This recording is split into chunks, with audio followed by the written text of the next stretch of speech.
আল্লাহ রাব্বুল আলামিন মানুষের মুখের সঙ্গে আল্লাহ রাব্বুল আলামিন হাফিজুল নিসান মানে জিহ্বা, এই জিহ্বা দিয়ে মানুষ কি করেন, ঝাল এবং টক জিনিস কিন্তু জিহ্বা বলে দেয়। এটা ঝাল কোনটা মিষ্টি, কোনটা টক, কোনটা গন্ধ, কোনটা বাসনা, এরকম ভাবে জিহ্বা সব কিছু বলে দেয় হাফিজুল নিসান। যেই ব্যক্তিকে এই জিহ্বাকে হেফাজত করিবে আর এই জিহ্বা হেফাজতকারীর জন্য আল্লাহ রাব্বুল আলামিন তার জন্য জান্নাত সজ্জিত করিতে বলেন। কোন সুবহানাল্লাহ। এরপরে তৃতীয় ব্যক্তি হলো যেই ব্যক্তি ক্ষুধার্ত ব্যক্তিকে, যেই ব্যক্তি ক্ষুধার্ত হয়েছেন আর এই ক্ষুধার্ত ব্যক্তিকে অন্ন দান করেন, ক্ষুধার্ত ব্যক্তিকে খানা দান করেন। এই ক্ষুধার্ত ব্যক্তিকে খানা দান করার কারণে আল্লাহ রাব্বুল আলামিন তাহার জন্য জান্নাতকে সজ্জিত করেন। কোন সুবহানাল্লাহ। এরপরে ক্ষুধার্ত ব্যক্তিকে কেমন দেখেন, আল্লাহর একজন পয়গম্বর হযরত ইব্রাহিম খলিলুল্লাহ, তিনি একজন আল্লাহ তাআলা পয়গম্বর হিসাবে, নবী হিসাবে আল্লাহ তাআলা দুনিয়াতে প্রেরণ করেছেন। ইব্রাহিম খলিলুল্লাহ তিনি কোনো সময় কোনো সন্ধ্যায় মেহমান ছাড়া তিনি কখনো খানা খান না, এরকম ভাবে মেহমান ছাড়া খানা খান না। তিনি হঠাৎ করে একদিন মেহমান পেলেন না, তিনি খানা খাইলেন না। এবার দ্বিতীয় দিনও মেহমান পেলেন না, তিনি খানা খাইলেন না। এবার তৃতীয় দিনও মেহমান পেলেন না, তৃতীয় দিনও ইব্রাহিম খলিলুল্লাহ খানা খাইলেন না। 3 দিন অতিবাহিত হয়ে গেল। এই 3 দিনের মধ্যে ইব্রাহিম খলিলুল্লাহ খানা খাইলেন না। 3 দিন হলো অনাহারে। আমার আল্লাহ দেখতেছে কি না দেখিচ্ছে নাকি কোন? আল্লাহ দেখিচ্ছেন আমার দোস্ত ইব্রাহিম খলিলুল্লাহ তিনি যে খানা খেলেন না। কেন খানা খেলেন না? মেহমানের জন্য তিনি খানা খেলেন না। আল্লাহ রাব্বুল আলামিন বললেন যে রে ফেরেশতা তোমরা যাও, 10 জন ফেরেশতা চলে যাও। আমার দোস্ত ইব্রাহিম খলিলুল্লাহ আজ যাবত 3 দিন হলো মেহমান পান না, মেহমানের জন্য তিনি খানা খাচ্ছেন না। আমার দোস্ত ইব্রাহিম খলিলুল্লাহর মেহমান হিসাবে তোমরা আমার দোস্ত ইব্রাহিম খলিলুল্লাহর সাথে সাক্ষাৎ করো। এবার তারা 10 জন ফেরেশতা মেহমানের শুরুতে চলে আসলেন, বলতেছে আমরা মেহমান হয়ে যাচ্ছি। এবার আসমানি ফেরেশতারা মেহমান হয়ে যখন আসলেন, বাসায় নিয়ে গেলেন। তার স্ত্রী সারাকে বললেন, সারা আমি মেহমান পাই না, 3 দিন হলো আমি মেহমান ছাড়া 3 দিন হলো খানা খাইতে পারি না। আজকে মেহমান আমার বাড়িতে এসেছে, মেহমানকে কি দিয়ে মেহমানদারি করব? এবার সারা তুমি একটু ব্যবস্থা করো। এবার সারা বলতেছে, ওগো স্বামী আমার একটা গরু আছে, এরে গরু আমি পেলেছি, এই এরে গরুটা জবাই করে মেহমানদেরকে মেহমানদারি করা হোক। এবার কি করলেন? এরে গরু জবাই করলেন, জবাই করে মাংস পাকানো হলো, গোশত পাকানো হলো। এবার মেহমানকে নিয়ে ইব্রাহিম খলিলুল্লাহ একসঙ্গে খানা খাইতে বসলেন। ফেরেশতা তারা তো মেহমান না, তারা আল্লাহর ফেরেশতা, মেহমান হয়ে ইব্রাহিম খলিলুল্লাহর বাসায় এসেছেন। এবার কি করলেন? এবার মেহমানের প্লেটে খানা দিলেন, গোশত দিলেন, তরকারি দিলেন। এবার মেহমান খানা খাবে। ইব্রাহিম খলিলুল্লাহ মেহমানদেরকে বলতেছেন লান খানা খান, খানা শুরু করেন। ইব্রাহিম খলিলুল্লাহ খানা শুরু করলেন। মেহমান খালি শুধু প্লেট নিয়ে ভাত বাড়া সারে, কিন্তু মুখে দেয় না। তারা তো আল্লাহর ফেরেশতা, তারা খানা খাবেন না, তারা শুধু লাড়াচাড়া করে, খানা মুখে দেয় না। ইব্রাহিম খলিলুল্লাহ বলতেছে মেহমানদেরকে, বলতেছে খানা খান। কেন আপনি খানা খান না? বলতেছে হুজুর আপনি খান, আমরা একটু পরে খাইতেছি, আপনি খান। এমনি করে ইব্রাহিম খলিলুল্লাহর খানা খাওয়া যখন শেষ হয়ে গেল, এবার ওই সমস্ত ফেরেশতা তারা তো খানা খাবেন না। আসলে ইব্রাহিম খলিলুল্লাহকে খানা খাওয়ানোর জন্য আল্লাহ রাব্বুল আলামিন ফেরেশতাদেরকে মেহমান হিসাবে পাঠিয়ে দিয়েছেন। এবার মেহমানরা খানা খেলেন না। এবার বললেন ইব্রাহিম খলিলুল্লাহ বললেন, কি ব্যাপার আপনারা খানা কেন মুখে দিলেন না? বলতেছে দেখো আমি খানা মুখে দিলাম না, এই জন্য আমরা হলো ফেরেশতা। পরিচয় দিলেন আমরা হলো ফেরেশতা। আপনি আজকে 3 দিন হলো খানা খান না, এই জন্য আপনাকে খানা খাওয়ানোর জন্য এসেছি। সুবহানাল্লাহ। এরপরে কি করলেন, যে মেহমানদেরকে খানা খাওয়াইলে আল্লাহ রাব্বুল আলামিন তাদের জন্য বেহেশত থেকে সজ্জিত করেন। সুবহানাল্লাহ। এরপরে বস্ত্রহীনকে বস্ত্র দান করে, তাহার জন্য আল্লাহ রাব্বুল আলামিন বস্ত্রহীনকে বস্ত্র দান করলে তুমি নতুন একটা জামা তুমি বানায় নিছো। তোমার পুরানা জামা আছে, এই পুরানা জামাটা তুমি কি করো, পুরানা জামা যার জামা নাই তাকে পুরানা জামাটা দান করে দাও, অথবা নতুন জামাই দান করে দাও। যুদিল কালে বস্ত্রহীনকে বস্ত্র দান করে দাও, আল্লাহ রাব্বুল আলামিন ওই ব্যক্তির জন্য জান্নাতকে সজ্জিত করেন। সুবহানাল্লাহ। এরপরে ওমান সাল্লু আলা হাবিবির রহমান, নবীর প্রতি যেই ব্যক্তি দরুদ প্রেরণ করে ওই ব্যক্তির জন্য আল্লাহ রাব্বুল আলামিন জান্নাতকে সজ্জিত করেন। জোরে জোরে কোন সুবহানাল্লাহ।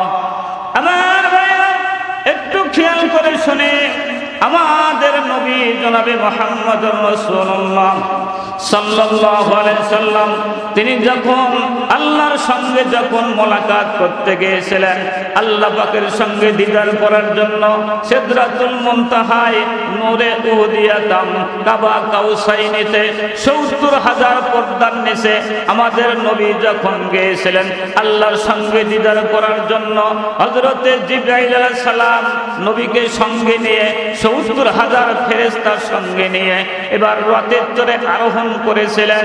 যা কত দুর্ঘটনার দিকে আমি যাব না। রথের চড়ে যখন আরোহণ করলেন, রথের চড়ে আরোহণ করে যখন সিদরাতুল মুনতাহায় নূরে উহুদিয়াতাম কাবা কাউসাইনিতে পৌঁছিয়া গেলেন, এবার জিবরাইল বলতেছে, ইয়া রাসূলুল্লাহ, ইয়া হাবিবাল্লাহ, এর ঊর্ধ্বে আমার যাওয়ার আর কোনো অধিকার নাই। এবার জিবরাইল সালাম দিয়ে বিদায় নিলেন। ৭০,০০০ সঙ্গে ফেরেশতা ছিল, তারা সকলেই সালাম দিয়ে বিদায় নিলেন। এরপরে যেই রথে চড়ে আরোহণ করেছিলেন সেই রথ সালাম দিয়ে বিদায় নিলেন। আল্লাহ রাসূল বললেন, দেখো ফেরেশতা জিবরাইল, তুমি আমাকে একা হয়ে তুমি চলে যাইতেছ, কারণটা কি? আমি তো বুঝতে পারি না কি জন্য আমাকে একা হয়ে যাও, আমি তো ভয় পাইতেছি। বলতেছে জিবরাইল বলতেছে, হুজুর ভয় পাওয়ার কোনো কারণ নাই, অন্য ফেরেশতা আসবে, অন্য ফেরেশতা আসে আপনাকে এখান থেকে নিয়ে যাবে, আপনি কোনো চিন্তা করবেন না। এই কথাই যখন বললেন, এরপরে জিবরাইল আলাইহিস সালাম বিদায় নিয়ে চলে গেলেন। অন্য ফেরেশতা এসে নবী মুহাম্মদকে সঙ্গে নিলেন। অন্য ফেরেশতা এসে সঙ্গে করে নিয়ে সিদরাতুল মুনতাহায় নূরে উহুদিয়াতাম কাবা কাউসাইনিতে ৭০,০০০ পর্দার নিচে নবী যখন গমন করলেন, যখন নবী ভ্রমণ করলেন, এরপরে ৭০,০০০ পর্দার নিচে যায় দেখতেছেন যে সেখানে শুধুমাত্র আল্লাহর কেমন চেহারা, আল্লাহর হাত আছে নাকি, আল্লাহর পাও আছে নাকি, আল্লাহর চক্ষু আছে নাকি, আল্লাহর মুখ আছে নাকি, কিচ্ছুই দেখা যায় না। শুধুমাত্র একটা নূরের তাজাল্লি নবীকে দেখলেন। নবী দেখলেন একটা নূরের তাজাল্লি ঝলমল করতেছে। নবী সেজদায় পড়ে গেলেন। নবী সেজদায় দিয়ে আল্লাহ রাব্বুল আলামিনকে ডাকা শুরু করলেন। যখন আল্লাহকে ডাকতেছেন তখন ওই নূরের তাজাল্লি থেকে আল্লাহ রাব্বুল আলামিন বলতেছে, ওগো নবী, তুমি কিসের জন্য উম্মতি বলো? নবী সেজদায় দিয়ে উম্মতি উম্মতি বলতেছেন। ওগো নবী, কেন আপনি উম্মতি উম্মতি বলেন? বলতেছে, আমি যখন আপনার সঙ্গে মোলাকাত করলাম, আপনার সঙ্গে দিদার করলাম, আমার যত উম্মতি মুহাম্মদী আসবে তারা কি আপনার সঙ্গে মোলাকাত করবে কেমনে? আপনার সঙ্গে দিদার করবে কেমনে? আল্লাহ রাব্বুল আলামিন বললেন, ওগো নবী, প্রেমের ছবি গো, আপনার সেই বিষয়ে টেনশন করার দরকার নাই। আপনার উম্মতের জন্য যখন আপনার উম্মতেরা আসসালাতুল মিরাজুল মুমিনিন, আপনার উম্মতেরা যখন নামাজে দাঁড়ায়া যাবে, আমি রব্বুল আলামিন আরশে আজিম থেকে আরশের দুনিয়ায় চলে আসব। আরশের দুনিয়ায় এসে আপনার উম্মতের সঙ্গে মেরাজ করব নামাজের মধ্যে। সুবহানাল্লাহ। সহজ হলো না কঠিন হলো? কি গান সহজ হলো না? সহজ হলো না কঠিন হলো? আলহামদুলিল্লাহ। তাহলে নামাজ পড়বেন না কারা কারা একটু হাত তোলেন। নামাজ যারা পড়বেন না পড়বেন না, নামাজ পড়বেন না আপনারা। আচ্ছা, নামাজ যারা পড়বেন একটু হাত তোলেন সকলেই দেখি। নামাজ পড়বেন কিনা? নামাজ পড়লে আল্লাহর সাথে মেরাজ হয়। নামাজ হলো আল্লাহ তাবারক তাআলার মেরাজ। এবার হাতটা নামান। নামাজ হলো আল্লাহ তাবারক তাআলার মেরাজ। এই জন্য নবীকে আল্লাহ রাব্বুল আলামিন বলে দিলেন, ও নবী, প্রেমের ছবি, আপনার উম্মতের সঙ্গে নামাজের মধ্যে আমি মেরাজ করব, আপনার ওই বিষয়ে টেনশন নাই। এরপরে আল্লাহ রাব্বুল আলামিনকে নবী বলতেছেন, ওগো রব্বুল আলামিন, সমস্ত নবীদেরকে আমার আসার পূর্বে যত নবী আপনি পাঠাইয়াছেন, 1 লাখ মতান্তরে 2,24,000 নবী এই জমিনে আপনি পাঠাইয়া দিয়েছিলেন। সমস্ত নবীদেরকে আপনি মুজিজা দান করেছেন। আমি মুহাম্মদ, আপনি আমাকে বেশি ভালোবাসেন, দেখি আমার জন্য কি মুজিজা আপনি দান করেছেন। আল্লাহ রাব্বুল আলামিন বললেন, ও নবী, প্রেমের ছবি গো, আপনাকে যেই মুজিজা আমি দান করেছি, আমি যত নবী পাঠাইয়াছি কোন নবীকে সেই মুজিজা দান করি নাই। সুবহানাল্লাহ। কোন নবীকে দেই নাই। যেই মুজিজা আপনার ভিতরে দিয়েছি, এই মুজিজা কোন নবীকে আমি দান করি নাই, তা আপনাকে দিয়েছি। এবার নবী বললেন, ওগো রব্বুল আলামিন, তা কেমনে হলো? আপনি যখন কি করেছিলেন, দাউদ নবীকে এমন মুজিজা দান করেছিলেন, দাউদ নবী যখন হাত দিয়ে যখন লোহা ধরিত, ওই লোহাগুলা হাতে নেওয়ার সঙ্গে সঙ্গে পানি হয়ে, লোহা পানি হয়ে গলিয়া হাত দিয়ে ঝরিয়া পড়িত। এইরকম মুজিজা দাউদ নবীকে আপনি দিয়েছিলেন। লোহা একটা শক্ত জিনিস, এই লোহা জিনিস হাতে নেওয়ার সঙ্গে সঙ্গে দাউদ নবী হাতে লোহার সঙ্গে সঙ্গে লোহা জিনিস পানি হয়ে এরকম গলিয়ে পড়ে যাইত। এরকম মুজিজা দিয়েছিলেন বাদশা সুলাইমানকে। এমন মুজিজা তুমি দান করেছিলে রব্বুল আলামিন। বাদশা সুলাইমানকে এমন একটা চেয়ার তুমি দান করেছিলা, যেই চেয়ারে সারা পৃথিবী, ওই চেয়ারে তাকে শূন্যর মতো ঘোরাইয়া ঘোরাইয়া সারা পৃথিবী তাকে দেখাইতো। এই মুজিজা বাদশা সুলাইমানকে তুমি দান করেছিলা। ওগো নবীজি, হযরত ঈসা নবীকে এমন মুজিজা তুমি দান করেছিলা। ঈসা নবী যখন কুষ্ঠ রোগের কোন মানুষ থাকলে 2টা চক্ষু অন্ধ হয়েছে, এরকম কোন মানুষ থাকলে ঈসা পয়গম্বর শুধুমাত্র তার হাতটা চোখে বোলানোর সঙ্গে সঙ্গে অন্ধ ব্যক্তি চোখটা ভালো হয়ে যাইত। যার কুষ্ঠ রোগ আছে তার গায়ে একটু হাত বোলানোর সঙ্গে সঙ্গে তার কুষ্ঠ রোগ ভালো হয়ে যাইত।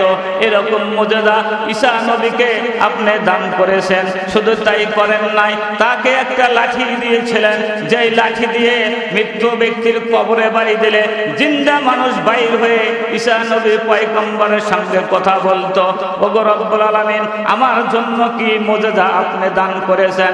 মুসা নবীকে এমন মুজিজা দান করেছেন, তুর সিনাতে মুসা নবীর সঙ্গে আপনি কথা বলেছেন, তার সঙ্গে মুসা নবীকে এমন মুজিজা দান করেছেন, তার হাতে একটা আশা দিয়েছেন।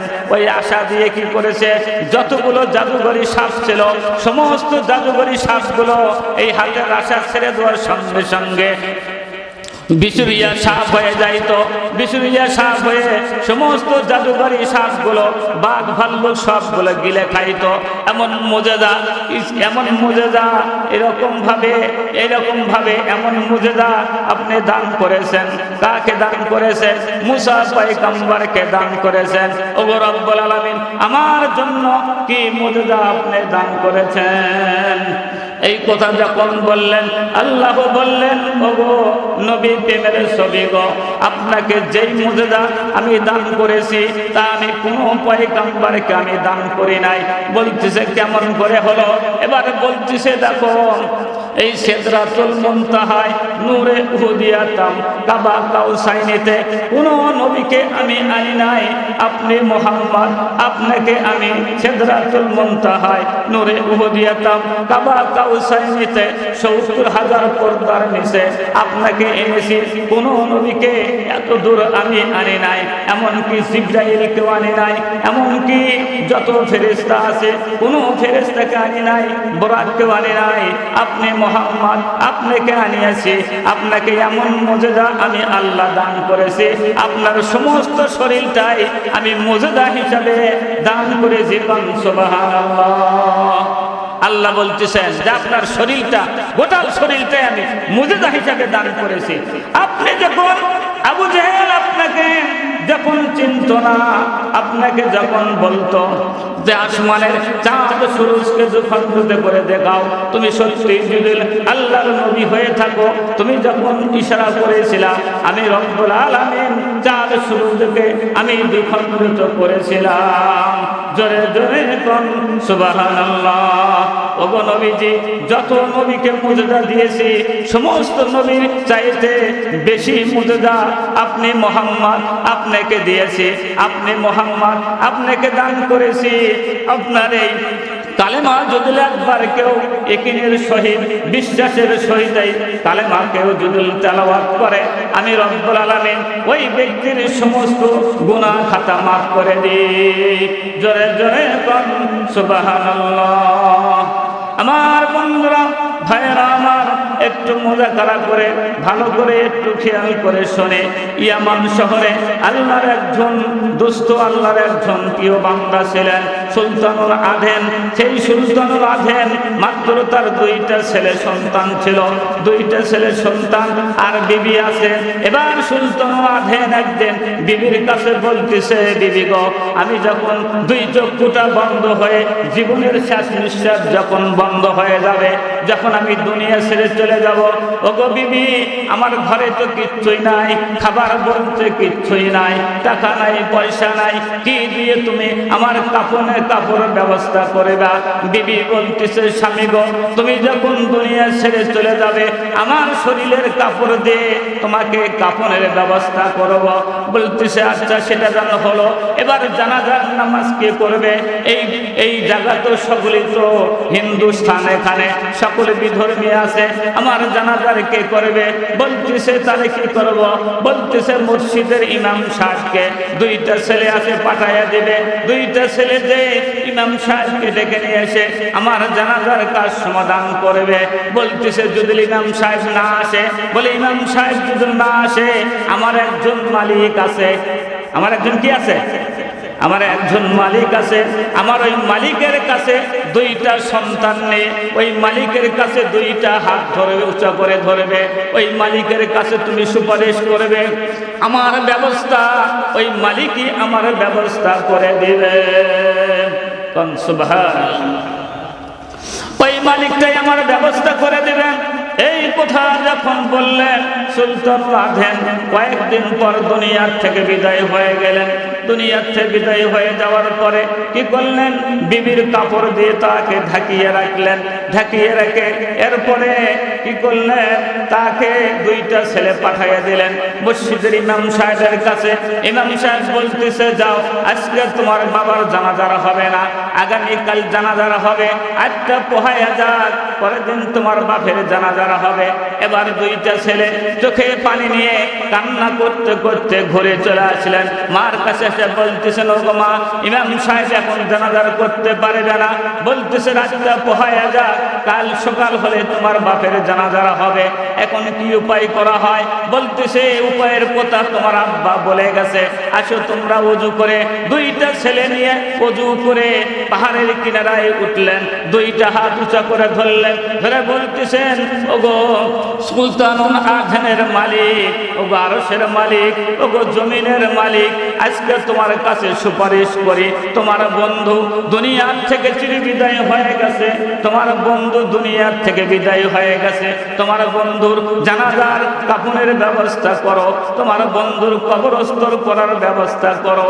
আল্লাহর কাছে যখন দুইটা সন্তান নিয়ে চোখের পানি ছেড়ে দিলেন, কান্না শুরু করলেন, হাত তুলে যখন আল্লাহ পাকের কাছে বললেন, আল্লাহ রাব্বুল আলামিন সঙ্গে সঙ্গে দোয়া কবুল করে নিলেন।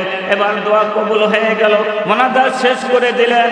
আল্লাহ রাব্বুল আলামিন ইলহাম দিয়ে জানাইয়া দিলেন, জুনায়েদ বাগদাদির কাছে জানায় দিলেন, রে জুনায়েদ বাগদাদি, ইয়ামান শহরে আমার একজন বন্ধু দুনিয়ার থেকে বিদায় হয়েছে, তুমি সেখানে চলে যাও, যাও তার কাফনের ব্যবস্থা করো, যাও তার কবরস্থ করার ব্যবস্থা করো। এবার কি করলেন, যখন জুনায়েদ বাগদাদির কাছে এই কথা বলে দিলেন, জুনায়েদ বাগদাদি তখন আল্লাহ পাকের কাছে বললেন, ওগো রব্বুল আলামিন, আমি তো বাগদাদ শহর থেকে ইয়ামান শহরে যেতে বহু দূরের রাস্তা, আমি কেমনে যাব, কোনো যানবাহন নাই, কেমনে যাই সেখানে আমি জানাজার নামাজ সমাধান করব। ওগো রব্বুল আলামিন, আমি কেমনে যাব? আল্লাহ রাব্বুল আলামিন ইলহাম দিয়ে দিলেন যে জুনায়েদ বাগদাদি, তোমার কোনো চিন্তার কারণ নাই, আমি আল্লাহ তোমার ব্যবস্থা করে দেব।